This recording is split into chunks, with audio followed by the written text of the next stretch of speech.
Haleluya. Turashima Imana kubw'uyu mwanya nanone tugira ngo nawe ndetse tugushimire kubufasha uyu mwanya ugakurikira ijambo ry'Imana kuri Ahava TV. N'ubuntu budasanzwe ndetse n'umugisha kugira ngo dushobore kuba twabona amahirwe yo kukugezaho ijambo ry'Imana no muri ibi bihe cyane cyane bitoroshye ndetse by'umwihariko cyane kuri iyi minsi turimo y'icyorezo kigwiriye isi.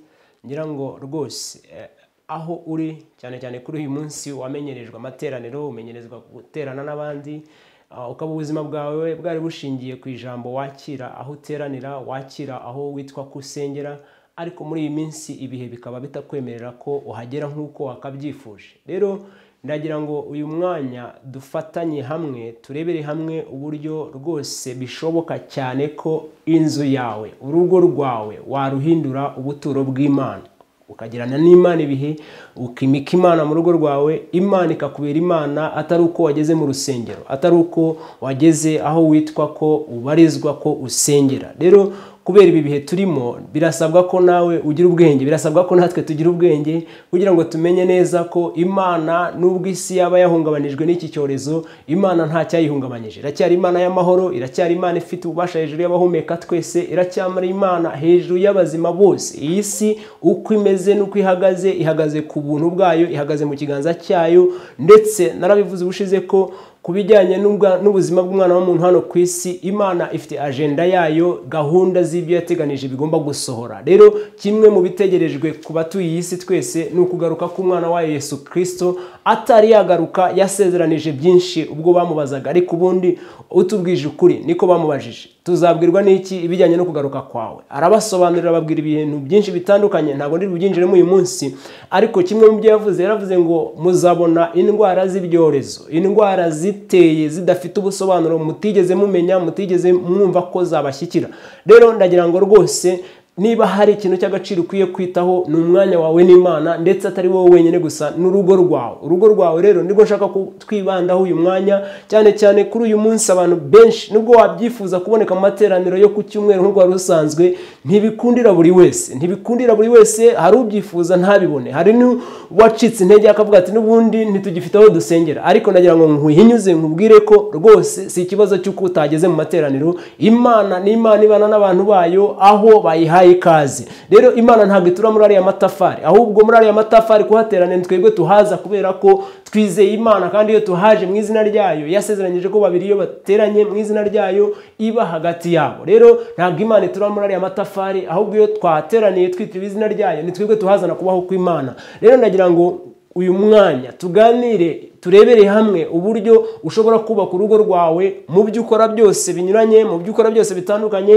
hamwe no kuba duhinyijwe n'ibi ngibi turimo, ariko uzirikane ko inzu yawe wayihindura ubuturo bw'Imana, kandi birashoboka rwose. Ndagira ngo tuganire ku ijambo turi busangire riri ndibuvuge ku bagabo babiri. Ni imiryango ibiri ariko ifite uburyo yari ibanye n'Imana, cyangwa se uburyo yari ibayeho mu buryo bubiri butandukanye. Niyo ndibuze gukuramo icyigisho cyacu cy'uyu munsi kivuga uburyo ushobora guhindura inzu yawe, urugo rwawe, umuryango wawe, ukaruhindura ubuturo, ukabuhindura ingoro y'Imana, aho Imana ibana nawe mu rugo rwawe. Rwose birashoboka kandi bigakoreka. Reka turebe ijambo ry'Imana. Turasoma mu gitabo cy'Itangiriro, Itangiriro igice cya 19 kuva ku murongo wa 15 kugeza ku wa 20 niho turi buze gusoma. Ariko ubonye umwanya, ndakwinginze nubona umwanya uze gusoma iyo mirongo yindi yose ibanza kuri iki gice cya 19.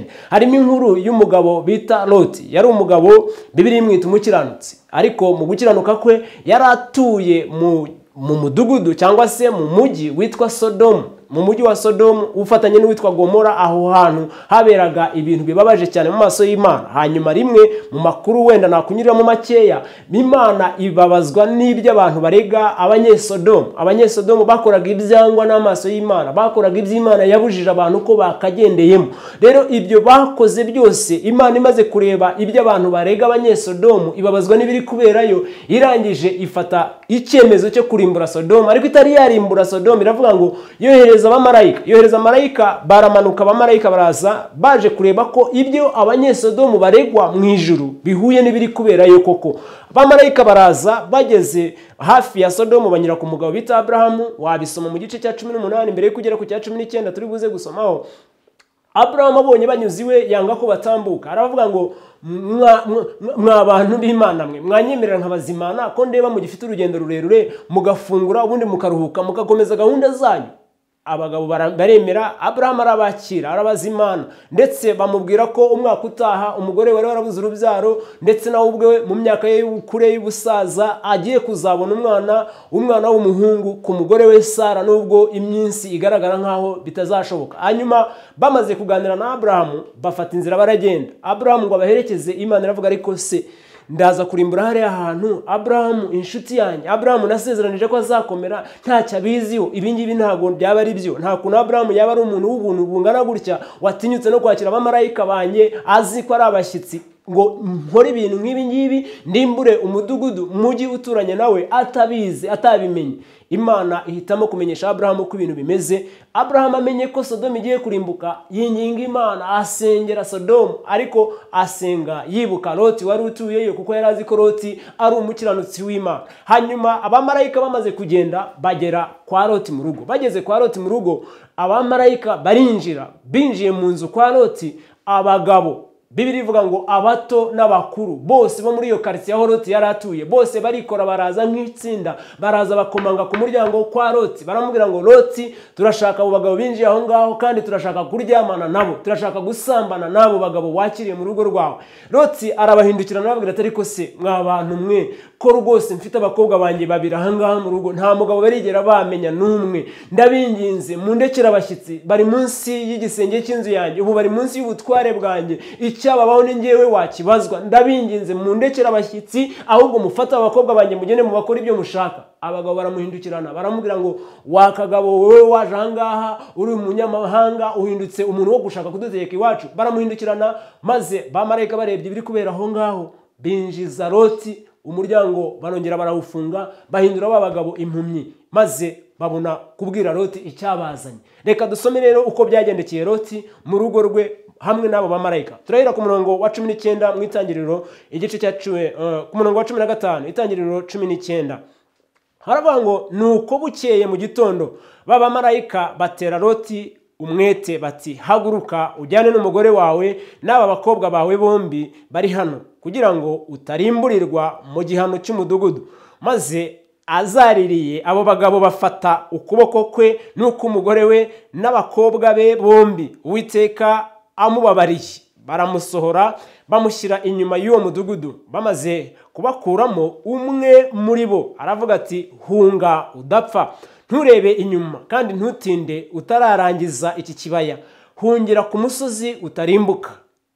18. Loti arababwira ati byikuba bityo mwami, ndakwinginze, dore umugaragu wawe nkugireyeho umugisha kandi ugwije imbabazi zawe ungiriye, ubwo ukijije ubugingo bwanjye. Sinahunga ngo ngere kuri uriya musozi icyo cyago kitaramfata ngo mpfe, dore uriya mudugudu niwo uri bugufi bwo guhungirwaho kandi ni muto, reka nkuhungiremo ubugingo bwanjye bukire. Nturora ko uri muto? Loti ubwo yarakirwana n'abagabo baturanye nawe, abagabo bo mu gace yaratuyemo, abagabo atigeze abwira inzira z'Imana ngo bamwumve, atigeze abwira abantu ngo iyi Mana mujye mumenya ko ariyo yabahaye ubuzima, mujye mumenya ko ibi ngibi ari ikizira, nta mugabo uryamana n'umugabo. Ibyo byose Loti yari yaragerageje, bari baramunaniye. Hanyuma abashyitsi bageze iwe arabinginga kugeza ubwo avuga ngo mfite abakobwa banjye babiri murabazi aha ngaha, bose baracyari amasugi, nta mugabo baramenya, ndabinginze nimubafata ariko mundekere abashyitsi.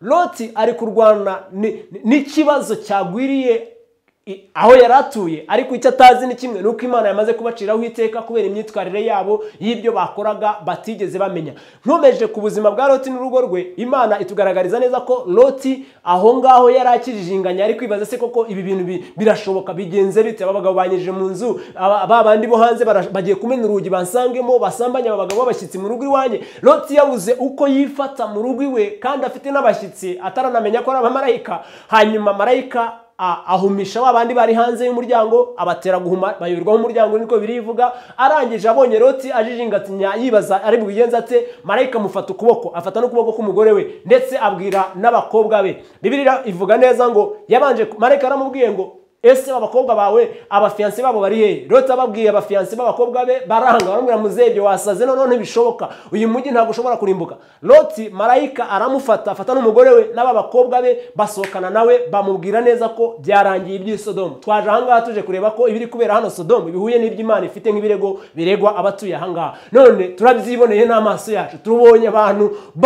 baza badusanga bashaka kudusambanya kubera ko batubonye, baraturarikira turi abagabo. Marayika aramubwira ngo ibya hano byarangiye, bagomba gutwikwa bose. Loti atakira aba bagabo, arababwira muri aya magambo, aravuga ku murongo wa 19, dore umugaragu wawe nkugireho umugisha kandi ugwije imbabazi zawe ungiriye, ubwo ukijije ubugingo bwanjye.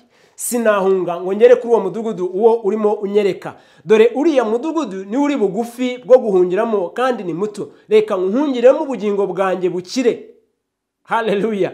Reka nkuhungiremo ubugingo bwanjye bukire iki cyago. Nshuti yanjye nagira ngo nkumenyeshe ko iki cyago cyagwiriye iyi si nta handi ubuhungiro tubufite. Ubuhungiro buri kuri Yesu Kristo. Ndagusaba rwose ngo umenye neza ko ubuzima bwawe kububyuka ukaba uri muzima, umenye neza ko Imana ntabwo irarangizanya natwe. Nubwo iki cyorezo cyaduteye, nubwo icyorezo cyateye abatuye isi twese, ubahiriza ingamba, ariko menya neza ku rugo rwawe ikijyanye n'Imana uyiha umwanya wayo mu rugo rwawe. Imana yawe uyubahishe mu rugo rwawe. We kumera nka Loti watunguwe n'ibi ngibi byabaye, nubwo marayika yamugira imbabazi akamufatana n'umugore we akamufatana n'abakobwa be, ariko ibyakurikiye inyuma bitugaragariza neza ko urugo rwa Loti abakobwa be baramuhindukiranye baza kumusambanya, ndetse n'umugore we bakiri mu nzira bagenda, nawe ubwe aravuga ati ariko se ya mikumbi yose yacu twari dufite, ya matungo yacu yose twari dufite, ubutunzi bwacu turabutaye, turagiye, turahunga iki n'umundi ko aba bantu twabamenyereye mu bibi byabo, ko twabaye ahangaha tukahabyarira tugakura gutya abantu bameze uku nguku. Umugore wa Loti arebye inyuma, ariko arebayo ari gutekereza ibyo yarasizeyo, ari kunyuranya n'ibyo marayika yavuze ko Sodomu kurimbuka kwaho kwageze, nta yindi minota isigaye, guhunga nimuhunge, uyu niwo mwanya. Madamu wa Loti ahindukiye ahinduka igikuta cy'umuntu.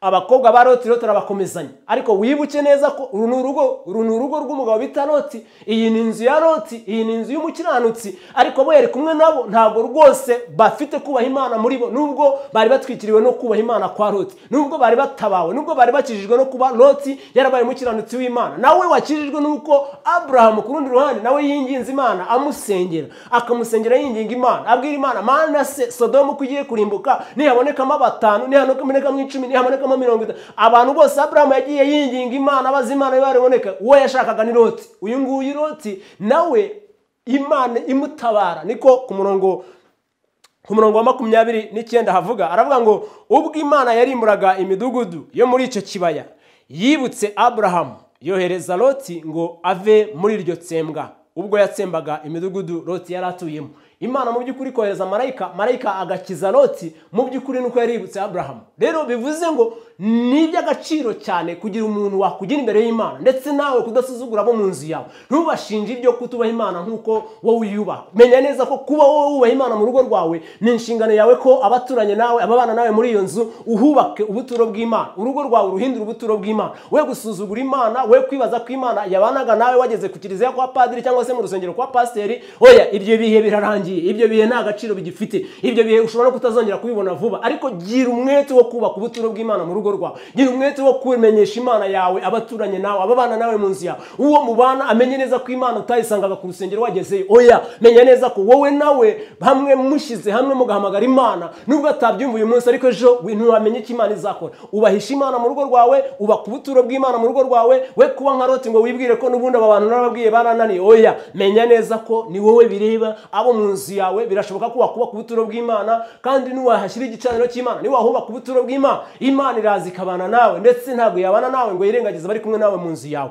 Niyo mpamvu tubona ko Loti marayika yamubwiye ngo haguruka tugende, yajiringatanya agafatana n'umugore we, ndetse akamufatana n'abakobwa be n'inzu ye yose, kuko agakiza Imana ari kamuhesheje kubera ko Loti ari we waje gutabara. Ariko b'inzu ye bose nabo bari batabariwemo, nubwo tubona neza ko mu mitekerereze yabo byagaragaye ko ntabwo bubahishaga Imana mu nzira zabo no mu migendereze yabo. Reka turebe urundi rugo, indi nzu yindi yashoboye kubahisha Imana mu nzira zabo. Turasoma muri Yobu igice cya mbere umurongo waho wa mbere turi bugeze ku wa 5. Yobu igice cya mbere uru ni rundi rugo narwo rufite imyitwarire ishimishije twakwigiraho uburyo bwo kubahisha Imana mu nzu yacu, mu rugo rwacu, kubaka ubuturo bw'Imana.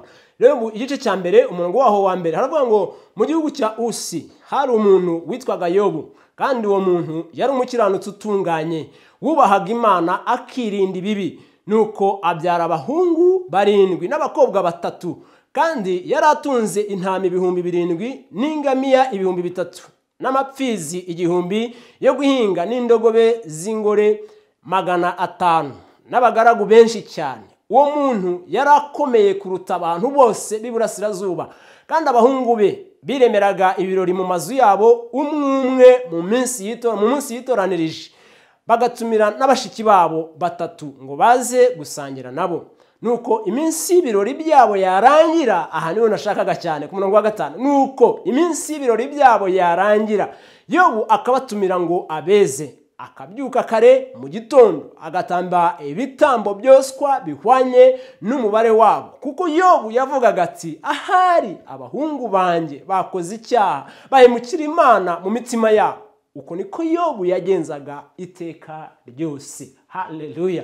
Uyu mugabo Yobu rwose ndagira ngo rwose dufatanirije hamwe atubere icyitegererezo cy'uburyo urugo rwawe ni wowe rureba. Yari umugabo w'umutunzi, yari umugabo ufite abahungu 7 ndetse n'abakobwa 3, hanyuma buri muhungu wese nkuko se yari umutunzi nawe byumvikane ko nabo bari batunzi. Hanyuma buri mwana wese mu bahungu agapanga umunsi we azakora ibirori. Uko akoze ikirori akavuga ati mwese mugomba kuboneka iwanjye, ariko n'abashiki bacu bose bahabe, mwese nk'umuryango tubane, bakabana. Ariko umusaza Yobu akagira impungenge akavuga ati ariko abana banjye ahari muri uku guterana kwabo ubu ntacyo baba bacumuriye Imana, ntacyo baba bakoze kigatesha agaciro icyubahiro cy'Imana mu nzu yanjye, mu rugo rwanjye, ntacyo baba bagendeyemo kinyuranyije n'inzira z'Imana.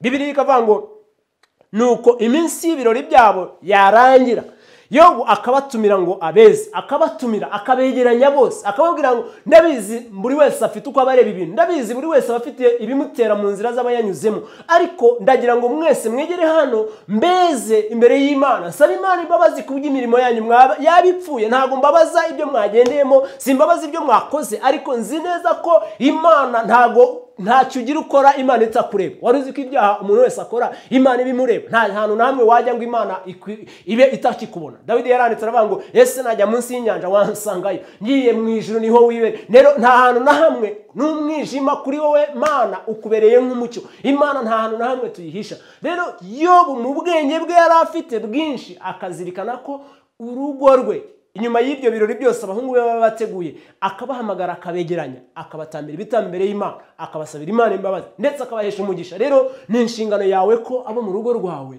ubasabira umugisha, ubagira imbere y'Imana, uhamagara Imana ikabana nawe. Nubwo uwo mubana y'abatubaha Imana, ndakwinginze we gusuzugura guhamagara Imana kwawe, we gusuzugura kwitirira Imana inzu yawe. Inzu yawe wayihindura ubuturo bw'Imana, inzu yawe yahinduka aho Imana iri. Ntabwo ukeneye ko Imana iba Imana yo mu rusengero nk'uko wamenyerejwe. Rega wagiye mu rusengero nabo barakumenyereza ko rwose uri umuntu w'umuyobokera aho ngaho, uzi ukumva ibyo bigisha ku cyumweru ubundi ugataha. Abo mu nzu yawe nta kikuvamo gishobora kubahindura. Oya, ibyo bihe bigomba kurangira, ariko ubifitemo uruhare ko ugomba kubaka ubuturo bw'Imana mu rugo rwawe, ababana nawe mu nzu yawe, abana Imana yaguhaye nk'umugisha, umutware Imana yaguhaye cyangwa se umufasha Imana yaguhaye. Uko biri kose niba tanubaha Imana wibimuziza, ahubwo wowe ubahisha Imana mu nzu yawe, wubake ubuturo bw'Imana mu nzu yawe, uhamagara Imana kubera ko byanze bikunze ntabwo uzashinja Imana ko itazanye abantu bawe mu rusengero. Ntabwo abantu ari abawe, ariko urugo rwawe ni urwawe kandi Imana nayo ni iyawe. Rero yihesha icyubahiro, wubaka ubuturo bwayo mu nzu yawe, maze Imana irabana nawe. Imana irakora umurimo muri iyi minsi turimo, ndetse wowe n'inzu yawe murarindwa n'Imana kandi Imana irabagirira neza.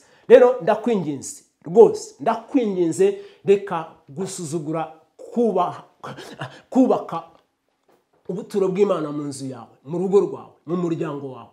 Menya neza ko abari kumwe nawe mu nzu yawe niyo mahirwe bafite. Abana bawe niyo mahirwe bafite kuko ubona upfukamye imbere yawe, uri umupapa mu nzu yawe bakuzi ko ujya gusenga ariko batakubona mu rugo rwawe usenga, iyo nayo niyo sheke. Icyo ni rwose ntago ari byo. Ni wowe mutwe w'urugo ukeneye ko wubahisha Imana mu rugo rwawe, wowe n'abawe mwubaha Imana. Ntago ari ngombwa ko rwose uzategereza ngo insengero zifunguke, kuko nutahashyira Imana Satani we ntazaba kuri. Ahatari Imana hari undi buhari. Rero reka gukerensa ubumana muri wowe, wo kubahisha ubura kubahisha Imana mu rugo rwawe. Ubahisha Imana, ubaka ubuturo bw'Imana mu nzu yawe, ndetse wowe n'inzu yawe mwubake ubuturo bw'Imana, mwubake ingoro y'Imana, mugire umwanya wo gusabana n'Imana, mugire umwanya wo gusengana hamwe nk'umuryango. Nubwo amateraniro atahari, nubwo mutabonye uburyo bwo kujya gusenga, nubwo bitanemewe wenda mu rusengero iwanyu barahafunze ntibarabafungurira, ntabwo ari cyo kibazo. Imana ntabwo itura muri rwa rusengero. Imana iri mu mutima wawe, yimike mu rugo rwawe, wowe n'inzu yawe muyibonere umwanya, musabane nayo, muyihamagarire bubane namwe, kandi irabitaba, muragirwa neza nayo, kuko ntabwo yirengagiza abayihamagara. Niko ijambo ryayo rivuga, kuko yumva ibyisabwa abantu bose bazaza aho iri. Rero reka utoze urugo rwawe, urugenera umwanya, we kwitwaza ngo insengero zarafunze, we kwitwaza ngo rwose ntiduheruka gusenga. Urusengero ntirwigera rufunga. Urusengero rwa Yesu Kristo ntabwo rufunze n'umutima wawe. Reka rero gufunga umutima wawe wima Imana inzira kugira ngo igere ku bantu bari kumwe nawe muri urwo rugo rwawe, kuko Imana ifite umugambi kuri buri muntu wese uri kumwe nawe aho uri muri ibyo ngibyo uri kunyuramo. Reka dusenge Imana. Uwiteka Mana y'agakiza kacu, turagushimira kuri Imana yo kwizerwa. Turagushimira ko Mwami ijambo ryawe niryo ridushoboza gukora ibyo wishimira. Reka buri rugo rwose rurahangaha Mwami, uri Imana ireba kurenza uko twebwe tureba. Turagushimira ko Mwami buri muntu wese uhuye n'iri jambo aho ari umwibutse inshingano y'uko urugo rwe narwo rumureba.